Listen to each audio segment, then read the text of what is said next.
In today's video, we're going over a brand new PlayStation 5 patent that has some gamers a little bit worried, but I don't think you really have to be all too worried about it. Ubisoft's Skull and Bones won't launch for quite a while. It seems like the game's studio working on the title has gone through some changes, and also, Fairy Tail, the RPG video game, has been delayed, and this delay kind of irritates me because it's in that little window where I get really annoyed by delays, and I'll explain that at the end of this video. Alright, starting things off, PlayStation 5 patent is worrying some gamers. So there's an illustration from a PlayStation 5 patent as detailed by Push Square doing the rounds, which suggests that Sony may be eager to push microtransactions on unsuspecting players.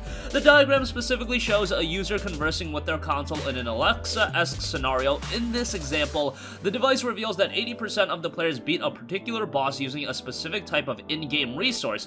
Now, after that, it then allows you to acquire that item, presumably using either in-game currency or real money via the PlayStation Store. So what is this? Essentially, this is streamlining the process of getting microtransactions in the player's face. This is a very slippery slope that a lot of developers and publishers, they have to gauge how much they can get away with. Look, if you plaster microtransactions everywhere and start promoting it everywhere around a game, that is gonna catch the eyes of the gamer, and that's when you start getting backlash. You kind of have to low-key implement it into certain games. Like Assassin's Creed Odyssey, I think, walks that line as well as any other game, just because you don't hear a lot of backlash about those games. But man, oh man, those microtransactions are definitely there, and they will make sure you know about them at some point, if nothing else. The person that just wants a little bit of an XP boost googling how to get XP fast is probably gonna figure out about those microtransactions. Look, I'm not trying to bury Assassin's Creed Odyssey. I liked AC Odyssey. I just think that game had so many microtransactions that it was a little bit ridiculous, and really it doesn't get any flack for it. I mean, there's a little bit here and there, but Assassin's Creed Odyssey, by most people's standards, is a really well-received game, and I'm sure from Ubisoft, they're raking in a lot of extra revenue off of people, so hey, who am I to say it's a bad business strategy? And this isn't even massively different to the kind of system that exists in current games. You can find a race too difficult in Gran Turismo Sport, for example, so you'll have the option to buy a faster car with either in-game credit or cold hard cash, and again, Gran Turismo Sport kind of does that in a little bit of a stealthy manner, where yes, they're promoting microtransactions, but they're getting it in there naturally with the progress of the game, and I think that's the best way to do it, to not irritate gamers, but also make sure you market it and let gamers know, hey, microtransactions are there. So it's just something to note. Look, do I think Sony's gonna introduce a plethora of microtransactions in a lot of single-player games or anything like that? No, absolutely not. However, if you think that microtransactions are gonna be something that suddenly goes away and you think Sony is above all of that they're all about the consumer, that is not the case at all. The microtransaction business is absolutely crazy. That's why EA wanted to implement it in just about every game they could, because they make so much additional revenue. Sony, after all, made over $12 billion from PlayStation Store purchases, much of which would have come from microtransactions in titles like FIFA and Fortnite. Obviously, you know about the crazy microtransactions in Fortnite, but FIFA and all of the EA Sports games, man, they have really monetized those sports titles even more so than they were already monetized. I mean, EA gets to release yearly sports titles, but now they have an Ultimate Team mode where they can just generate residual revenue for that entire year. That is incredible. Like, you can hate on them for whatever reason. You could say, like, oh, this is so anti-consumer, but I gotta give some props to EA. They've established a business model where they can release a game every year, a lot of people are gonna buy it, and then they spend even more money in that game for content that was in the prior game as well, but they gotta re-buy it in the new game. I have friends that are super into Ultimate Team, and it is crazy how much money they're spending, and I'm just like, okay, this is how EA got this microtransaction wheel turning in their head. They saw how much they were making off these sports games, and they were like, well, goddamn, let's put it in every other game. Obviously, it kind of backfired on them with Star Wars Battlefront 2, but nonetheless,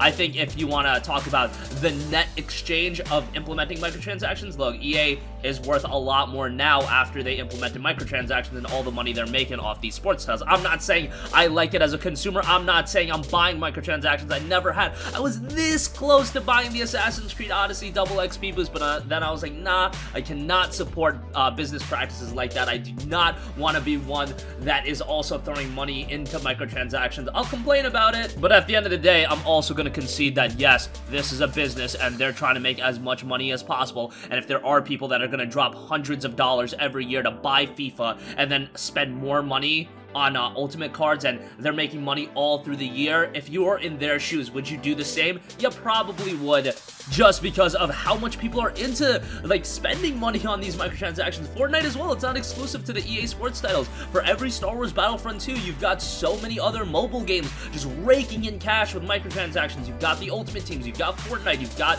Apex Legends, you've got League of Legends, you've got all of these games, and that's not gonna go anywhere. Hell, I think they're thinking up right now, how can we implement it even more? How can we get people to spend even more money within their games? And yeah, I can see why Sony is putting in this patent, but I think Sony is also aware enough that there's only a certain limit you could go to. You can get money for microtransactions from one consumer base that wants that style of experience. However, for a game like God of War, you're not getting money from people dropping money within the context of God of War. It's just not going to happen for people to get items or anything like that. At least a significant amount of people are not going to do that. And if you made it a necessity for it to be a point where you did need to buy items in God of War to progress through the game or something like that with real-world cash because it was too difficult to get the in-game currency, that would be a huge problem. People would show immense backlash, and that's exactly how Sony would lose a generation. That's exactly how a tide could turn if Sony tries some stupid thing, some stupid stuff like that, and people worrying about it really don't be. They're not going to do that. They're not that dumb. However, games like Fortnite, games like FIFA, all of those titles, and I'm sure Sony themselves, they'll create a first-party game here and there that does cater towards that style of play. Just makes a lot of money at times. Next up, we have an update on Ubisoft's Skull and Bones. It won't be launching until at least 2021, and it suffered from a lot of reboots. The studio, that is. Somebody asked Jason Schreier over on Twitter, who is very reputable, what happened to the Skull and Bones? Do you know anything about it? And he noted, quote, lots of reboots, creative director left toward the end of 2018. It'll be a while for that one still. So by the looks of it, it won't even be out in 2020. I originally expected that we were going to be able to play Skull and Bones in 2019. I believe the game originally got announced at E3 of 2018, maybe even a little bit before that, but it's been announced for quite a while. I really like the look of the game. You're taking the naval combat that was so good in some of the Assassin's Creed titles, and you're making its own title, Naval Warfare. Just looked really, really good in this open world, and we don't get a lot of games centered entirely around that. Usually it's like, you know, a side element of a game like an Assassin's Creed 4 Black Flag, but it was such a quality element of that game that I think they realized, yeah, we can make this into our own game. And by the way, Skull and Bones, I actually just looked it up. It was announced at E3 of 2017, so we are approaching the third E3 since the announcement of Skull and Bones, and we still don't have a significant update on the game. That's a bummer, but Ubisoft does have a lot of games in development right now. Gods and Monsters, Watch Dogs Legion,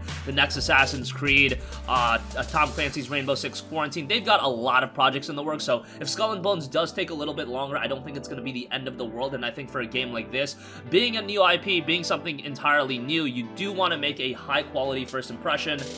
Especially because I think with a game like this, because it is so different and because it's entirely centered around this naval gameplay, there is going to be some inherent interest initially. If the game isn't up to par, obviously that's going to dissipate, but the Ubisoft trend recently has been, hey, let's release a game, maybe it won't be the best right out of the gate, but it'll get better over time, and they've done rather well with that model. I mean, For Honor turned out to be pretty good, and a couple of other Ubisoft releases this generation turned out to be good, but that doesn't mean that that should be the rule, that you should just release a crappy version of a game and just improve it over time. No, release a good game and then improve it over time, add more content, whatever the case may be. That's always going to be better, and hopefully with Skull and Bones they decide to go that route. Lastly, I do want to note that the Fairy Tail RPG game has been delayed until June 25th. I actually said RPG game, that's a role-playing game, so my apologies. It has been delayed to June 25th in Europe and Japan, and then June 26th in North America. Now, I know Fairy Tail is a game that's going really under the radar. Maybe for the fans of the anime, you guys were super excited for it.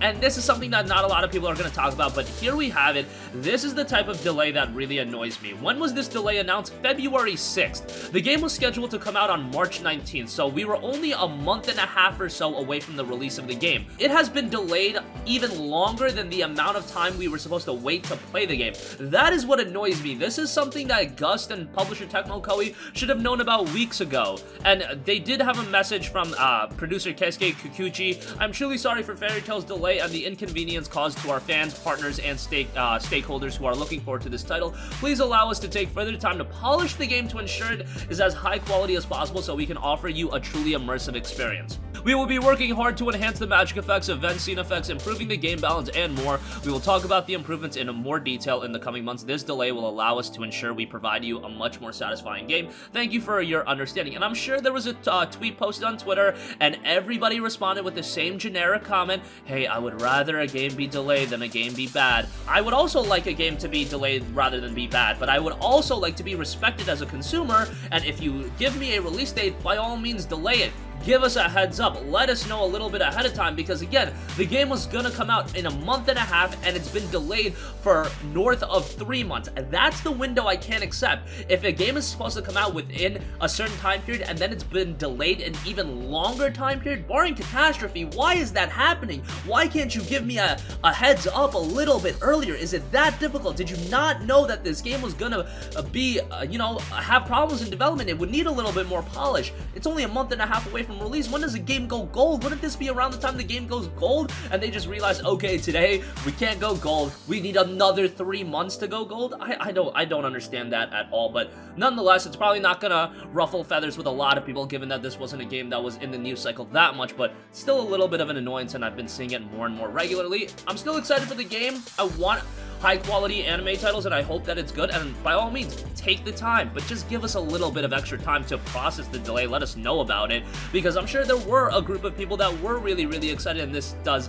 seem like a little bit of a bummer. Nonetheless, that's gonna conclude this video. Again, that patent for the PlayStation 5 that has some fans panicking, I really wouldn't be worrying about that. It's just more of the same of this generation. It's not a far cry. Maybe you guys have kind of tuned out to it, but look at all of these other games on the market, and they're making a lot of money. I don't know if you guys are in tune with Ultimate Team, but that's what really made me notice. Yeah, I don't like microtransactions, but I definitely understand why these publishers are implementing it, because there is a subsect of the population that really, really digs it, and they love things like Ultimate Team. Ubisoft Skull and Bones won't launch until at least 2021, so that's a little bit of a bummer, and Fairy Tail of the game has been delayed until June 25th.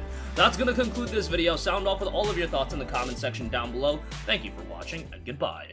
Hey guys, we hope you enjoyed the video, and if you did, make sure to hit the subscribe button, and if you're already subscribed, do us a favor and hit the bell icon. This way you'll be notified whenever we post a new video. That's the best way to keep up with all of our uploads, and we usually try to upload 2 videos a day. And with the bell icon hit, you'll be notified whenever we do upload a video. As always, thanks for watching.